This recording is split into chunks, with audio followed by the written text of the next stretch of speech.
Nå, hej med jer, og velkommen til her hos mig. Mit navn er Anja, og det er mig, der har den her strikkepodcast, Anja Roselia Strik. Jeg har også en Instagram-profil med samme navn. Ja. Som sagt, jeg hedder Anja, og det som jeg har sagt alle de andre afsnit, jeg har lavet, er jeg gift med min søde mand, og har 2 børn, 2 drenge på 20 og 16, og jeg bor på Nørrebro i København. Ja, det var sådan meget kort fortalt mig. Jeg tror i en af de første afsnit, der fortæller jeg lidt mere uddybende om, hvem jeg egentlig er. Så der kan I jo gå tilbage og kigge, hvis I gerne vil det. Siden sidst, der har det været jul og nytår. Det er et par dage siden, jeg har været på sidst. I ved, hverdagen, livet, gør, at man ikke lige har tid til at optage. Jeg synes, den her efterår, vinter, har været præget rigtig meget af sygdom og travlhed, sådan generelt. Vores jul var egentlig stille og rolig. Undskyld. Ja, men bare snot og ikke rigtig friske. Så desværre, så har vi været syge. Og ja, sådan er det jo. Jeg har fået lidt gaver, ligesom mange andre nok også har fået. Sådan rent strikkerelateret, der har jeg fået Der har jeg fået hæderhem. Stod på min ønskeseddel, og det der stikker op her, det er faktisk et gavekort til var det sommerfuglen? Ja, sommerfuglen. Så jeg skal ind og shoppe garn. Og grunden til at det sidder her, det er fordi at jeg vil gerne strikke den der moulinet cardigan. Det er en cardigan. Den vil jeg gerne strikke. Så jeg har lavet strikkeprøve til den, så jeg kan komme i gang. Ja. Af ikke strikkerelaterede gaver, der har jeg fået øreringe af min mand. Ikke lige dem jeg har på, men et par øreringe. Jeg har fået en gavekurv. Jeg har fået en bluse, jeg ønskede mig. Jeg har fået et kælerhus af min søn. Ja. Så lidt forskelligt. Lidt med godt. Jeg har fået sæsonkort til Tivoli. Det får vi hvert år af mine svigerforældre. Det er noget, vi ønsker os. Så kan vi komme ind og bare gå en tur eller et eller andet. Det er faktisk meget hyggeligt. Ja. Det er sådan lige hvad der er sket siden sidst. Ja. Af færdige projekter siden sidste gang, der har jeg faktisk kun 2. Den ene har jeg på. Det er efterår nummer 2. Jeg var med i den knit-along, som Christina Birk og Sandra og Skovstrik sat i gang. Så der har jeg været med til at strikke venindebluse, eller venindetrøje er det vel. Den har jeg faktisk boet i nærmest lige siden. Jeg har lavet den med de her lidt store ærmer, og det kan jeg egentlig rigtig godt lide. Den er bare varm og lækker, og jeg kan godt lide halsen. Den er sådan lidt åben, selvom det er en høj hals. Det synes jeg faktisk er ret fedt. Så Så den er jeg virkelig glad for. Den er strikket i, Hillesvogue. Og den er strikket i Luna og Hvide, mener jeg det er. Ja. Ja, det er sådan set det sidste projekt, jeg fik færdigt sidste år. Så her mellem jul og nytår, eller faktisk lige omkring nytår, der skulle jeg lige have mig en lille trøstegave. Fordi vores nytårsplaner gik lidt i vasken.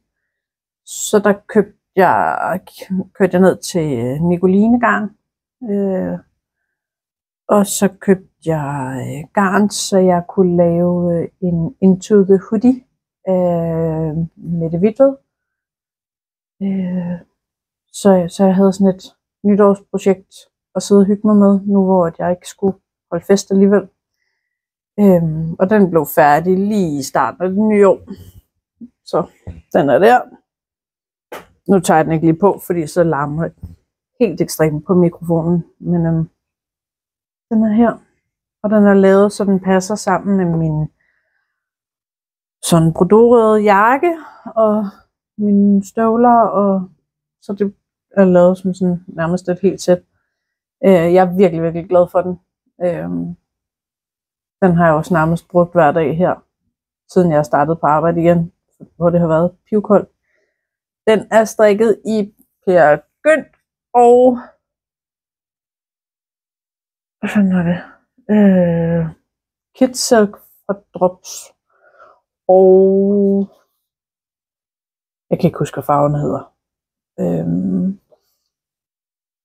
Farvekoden er 6062 for Peer Gynt og 28 for den, altså for Kit Silken i Drops.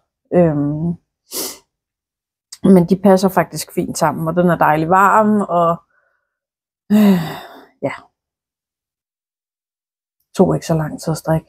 Jeg startede på den den 30. da jeg havde købt garnet, tror jeg. Og var færdig med den 4/5 eller sådan noget. Så den er der blevet strikket på. Og det er jo som sagt det eneste, jeg har fået færdigt siden jeg har lavet mit sidste afsnit i slutningen af oktober. Så det er jo ikke fordi det er så meget, jeg har fået lavet. Men som sagt, der har også været noget sygdom og noget indimellem. Ja, sådan er det. På pindene lige nu, der har jeg mit marinadeprojekt. Det vil sige, det er faktisk ikke marineret. Men min Forever, det er også lige ved den er færdig. Min Forever Rib Tea, som jeg startede på 1. januar sidste år, i forbindelse med Marie Bastrups stribefest i januar. Og nu er det lige ved, den snart er stribefest i januar vol 2, fordi den er så stadig ikke færdig. Men jeg er da nået så langt som til, at kroppen er færdig. Og jeg er i gang med det ene arm. Så lidt er der sket. Siden sidst. Jeg vil gerne have den færdig nu. Så jeg har egentlig også bestemt, at indtil jeg er blevet færdig med de projekter, jeg har inde på, så skal jeg ikke starte op på noget nyt. Så jeg har kun Moulinex cardiganen, jeg har kun lavet en strikkeprøve til den. Jeg starter ikke op på den, før jeg er færdig. Min zipper har jeg været lidt uvenner med. Den fandt jeg ud af, at jeg ikke har garn nok til. Og det er 2 år siden, jeg købte garnet til den. Tror jeg. Jeg tror, det er 2 år siden, jeg købte garn. Så jeg kan ikke få den samme indfarvning igen. Så den har ligget lidt i skammekrogen, og her i det et par dage siden, der pillede jeg den op. Og det er skide ærgerligt, for jeg var næsten nået til ribben på kroppen. Men jeg kunne se, at jeg havde ikke nok garn til ærmerne. Så virkelig, virkelig irriterende og ærgerligt og alting, men det var sådan, det var. Jeg var nødt til at pille den op. Så den er død. Så har jeg gang i min Elisabeths blouse fra Petit Knit. Og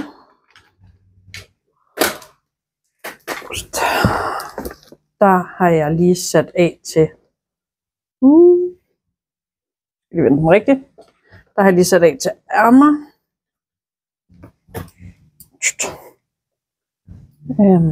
Den er ikke så mørkelilla, som den ser ud på skærmen. Den er sådan mere meleret. Jeg ved ikke, om man kan se det. Men i hvert fald, der er lige sat af til ærmer, så nu går det bare rundt og rundt. Så nu bliver det sådan et projekt, jeg kan tage med mig. Fordi der skal ikke ske så meget lige nu. Og så er jeg jo i gang med et par Hermione socks. Som jeg tror bliver til gave.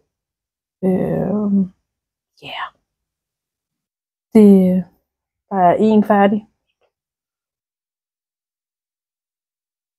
Den ryger altså lige på en sokkeblokker, for den er ikke blevet vasket nu. Men der er en færdig. Og den anden ligger her. Der er jeg i gang med hælen, ikke? Så det er hvad der er på pindene lige nu. En lille smule halvkedeligt, at der ikke er flere projekter, men jeg er simpelthen nødt til lige at få lavet clean cut på alle de her projekter, der har ligget rundt omkring, og så er der kommet noget ind foran, og så er der, det har været noget værd roderi. Det har været lidt. Nå. Sidste år, der har jeg nået at strikke 15 projekter, kunne jeg regne ud. Godt. Og 1, 2,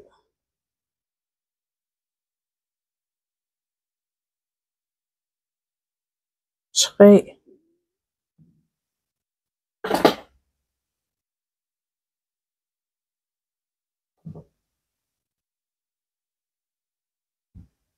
4, 5,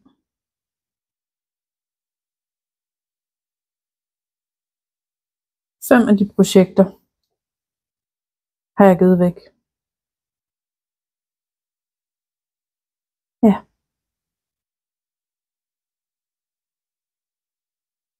Så 10 af projekterne har været til mig selv. Jeg blev jo blandt andet færdig med min Celeste sweater.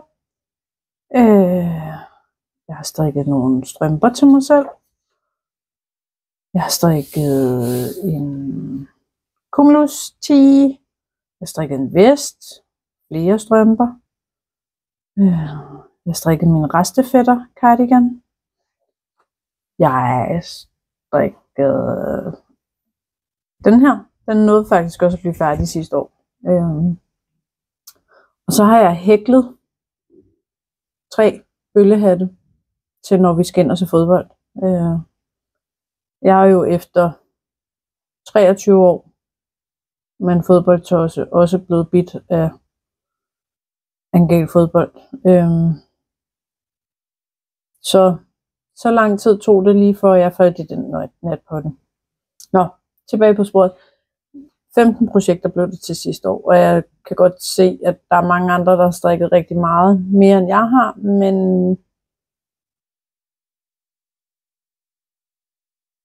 det ved jeg sgu ikke.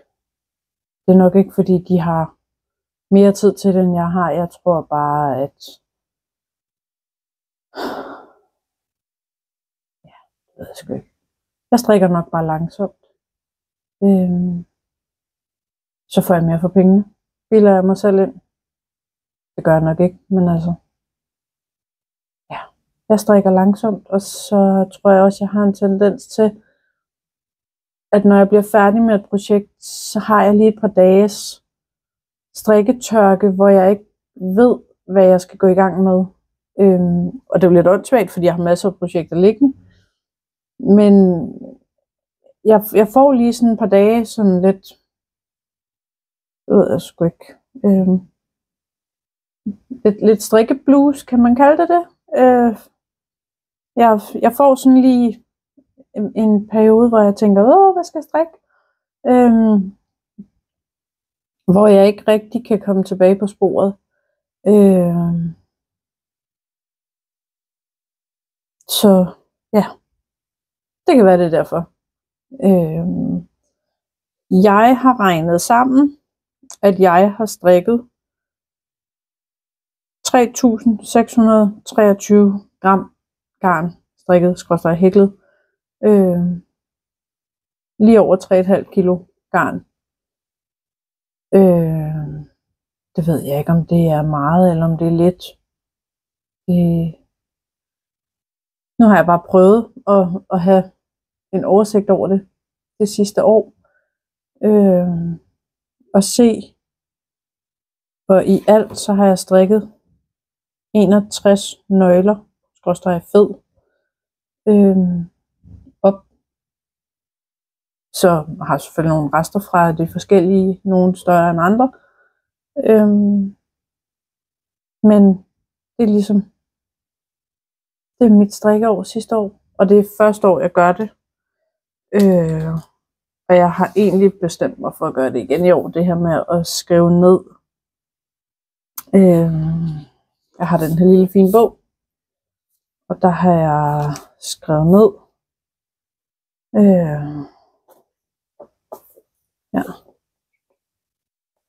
Skrevet ned, hvad jeg har strikket, hvem designeren er, hvad jeg har strikket det i, og hvad det vejer.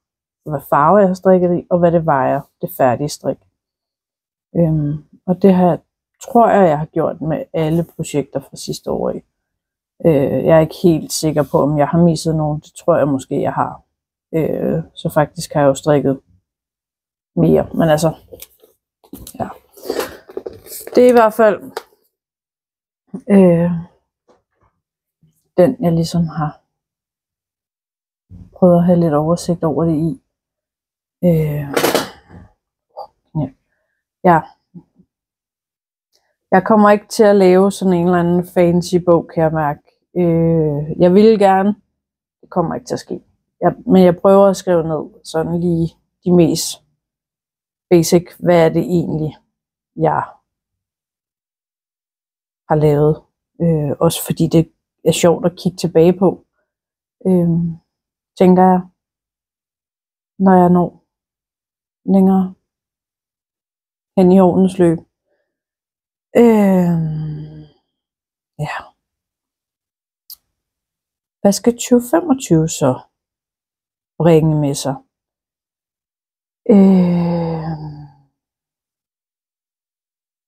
For det første, så kan vi jo starte med en lille strikkeklub eller garnklub. Jeg var jo lidt med sidste år på Knit by Moltrups. Hvad hedder det? Hvad hedder den? Yarns of Ring, eller Rings of Yarn, eller hvad fanden var den hed? Jeg kan ikke engang huske nu. Men der var jeg lidt med på. Og så hoppede jeg lidt fra igen. Og hun har så lavet Yarn Potter i år. Og den har jeg sagt, den er jeg nødt til at være med i. Så jeg har købt den første. Og den er her. Og jeg har ikke pakket den ud nu. Og jeg tænker, at jeg vil pakke den ud sammen med jer. Så hvis der er nogen, der har den, og ikke har pakket deres ud endnu, eller ikke har hentet den ned på posthuset endnu, så skal I kigge væk nu. Fordi nu åbner jeg den, mens jeg sidder her. Så kig væk, hvis I har den, og ikke har åbnet den. Og ellers så får I andre lov at se, hvad det er. Undskyld, at det larmer papiret.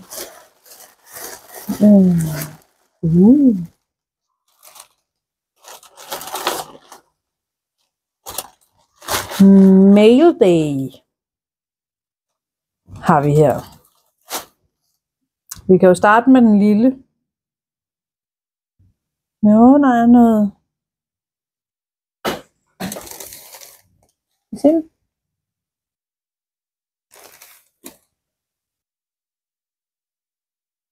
Beige-agtig.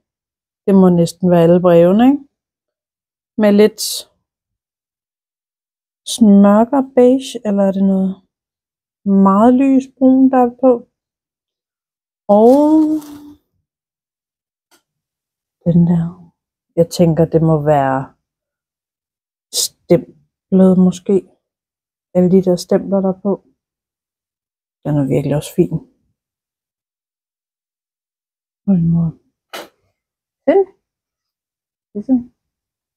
Den er virkelig flot. Ja. Det skal jeg nok få brugt til noget spændende.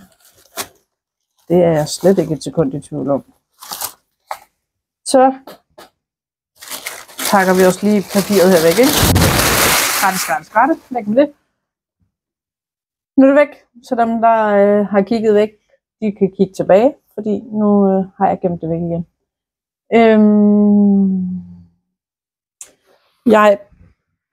Undskyld. Noget lige. Hvor har jeg gemt det henne? Der. Inden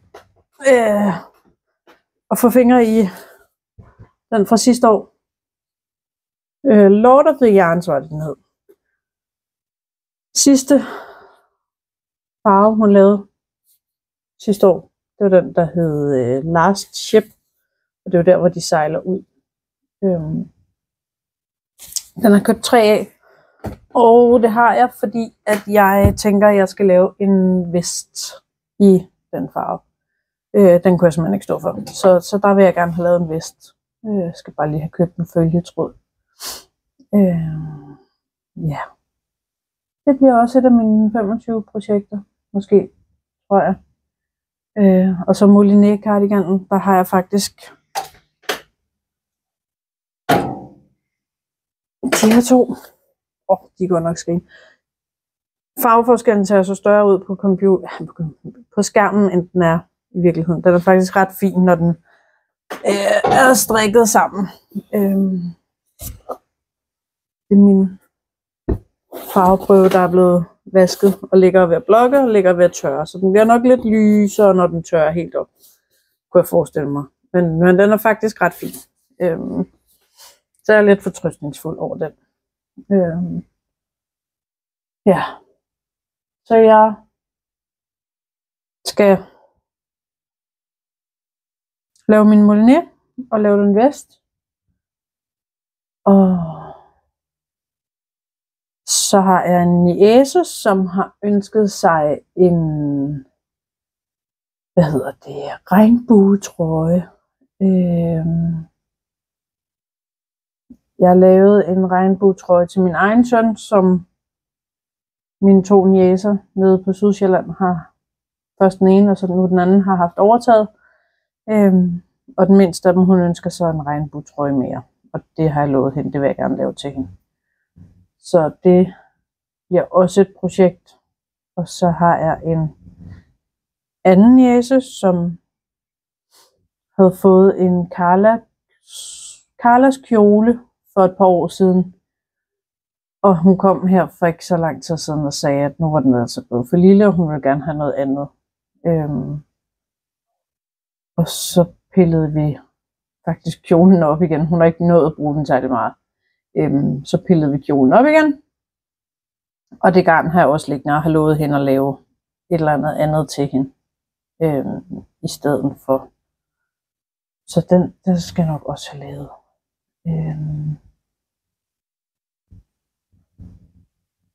Og ellers så, altså jeg har jo en hel liste med ting, jeg egentlig godt kunne tænke mig at strikke, men der sker tit det, at jeg skriver noget på listen, som jeg godt kunne tænke mig at strikke, og så ender det langt bag køen.